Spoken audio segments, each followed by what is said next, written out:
Baiklah, assalamualaikum warahmatullahi wabarakatuh. Perkenalkan, nama saya Rizky Ramadhan Sapitra dengan NPM C1C023097.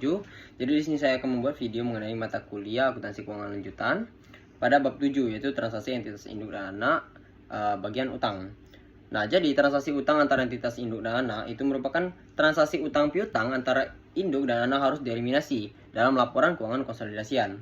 Nah, hal ini nih karena secara ekonomi begitu kan, entitas induk dan anak itu dianggap satu kesatuan. Nah, jika transaksi pinjaman ini muncul pendapatan bunga bagi induk atau beban bunga bagi anak, nah akun-akun tersebut tuh juga harus dieliminasi.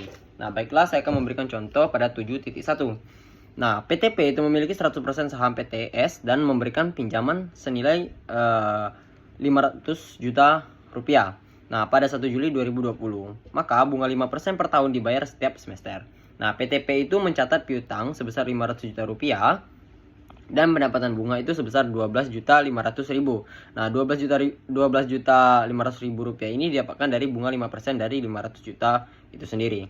Nah, PTS ini mencatat utang sebesar 500 juta rupiah dan beban bunga sebesar 12.500.000 rupiah. Nah, semua akun tersebut itu dieliminasi dalam laporan konsolidasian agar tidak terjadi penggandaan. Nah, untuk transaksi pembelian obligasi antara entitas induk dan anak itu transaksi dapat terjadi secara langsung maupun tidak langsung atau melalui pihak non afiliasi. Nah, kedua hal ini tadi memerlukan penyesuaian dan eliminasi secara substansi. Keduanya itu terjadi dalam satu grup ekonomi. Dan pada pembelian obligasi langsung dari afiliasi. Nah, dari sudut pandang konsolidasi itu induk dan anak itu adalah satu entitas pelaporan. Nah, sehingga akun investasi pada obligasi ini tadi, utang obligasi dan pendapatan bunga dan beban itu harus dihapus. Begitu teman-teman. Harus dieliminasi ya. Contohnya pemberian nilai pada par. Pada contoh 7.1 itu.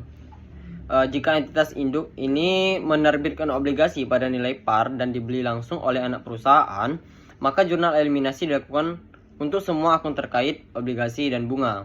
Nah, contohnya juga pada pembelian bukan pada nilai par. Itu contohnya ada di 7.2. Terjadi bila kupon obligasi itu kurang lebih sama dengan seperti tingkat bunga pasar. Nah, jika kupon itu lebih kecil dari bunga pasar, itu sama dengan obligasi diskon. Nah, jika kupon itu lebih besar dari bunga pasar, yaitu obligasi premium.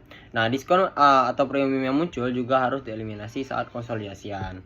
Kemudian ada pembelian obligasi entitas anak dari pihak non afiliasi. Nah, di sini ini ada dua kondisi ya, teman-teman. Yang pertama itu harga sama dengan nilai tercatat, kemudian harga berbeda dengan nilai tercatat. Contohnya pada 7.3. Nah, pada eliminasi sama seperti transaksi langsung antar induk dan anak. Nah, akun yang dieliminasi yaitu investasi pada obligasi, utang obligasi, pendapatan bunga, beban bunga, serta piutang dan utang bunga. Itu jika dicatat secara akrual. Kemudian yang pada harga berbeda dengan nilai tercatat itu bila induk itu membeli obligasi pada anak nilai rendah dari nilai tercatat. Jadinya muncul keuntungan penarikan obligasi. Nah, bila lebih tinggi tadi, muncul kerugian penarikan obligasi. Nah, keuntungan atau kerugian ini dilaporkan pada laporan keuangan konsolidasian. Jadi, kesimpulannya pada bab 7 ini, semua transaksi pinjaman dan obligasi antara entitas induk dan anak ini tadi harus dieliminasi karena dianggap transaksi internal. Nah, eliminasi ini tadi meliputi utang dan piutang, pendapatan dan beban bunga, kemudian diskon atau premium obligasi. Nah, bila terjadi pembelian obligasi antar entitas pada nilai yang tidak sama dengan nilai tercatat, maka muncul laba atau rugi penarikan obligasi yang diakui dalam laporan konsolidasian. Seperti itu ya untuk pada bab 7. Mungkin itu saja, lebih kurangnya wassalamualaikum warahmatullahi wabarakatuh.